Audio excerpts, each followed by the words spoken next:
প্রিয় সৌদি আরব প্রবাসী ভাইয়েরা, আপনারা যারা সৌদি আরবে আছেন, আপনাদের কাছে বাংলাদেশের সিম আছে।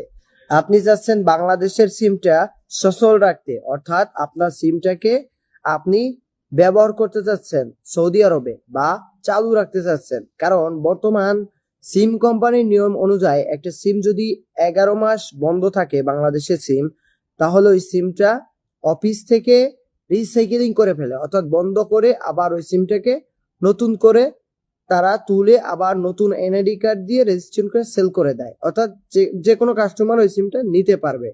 তো আপনি যদি চান আপনার এনআইডি কার্ডে আপনার ওই সিমটা আপনার আইডিতে থাকবে, আপনি আজীবন ওই সিমটাই ব্যবহার করবেন।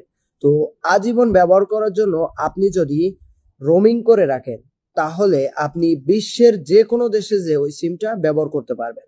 বিশ্বের যে কোনো দেশে যেয়ে আপনি ব্যবহার করতে পারবেন, শুধুমাত্র সৌদি আরব না, বিশ্বের যে কোনো কান্ট্রিতে আপনি যাবেন ট্রাভেলস এর জন্য বা কাজের জন্য, যে কোনো কিছুর জন্যই যাইতে পারেন, কিন্তু এই সিমটা আপনি সচল রাখতে পারবেন, ব্যবহার করতে পারবেন।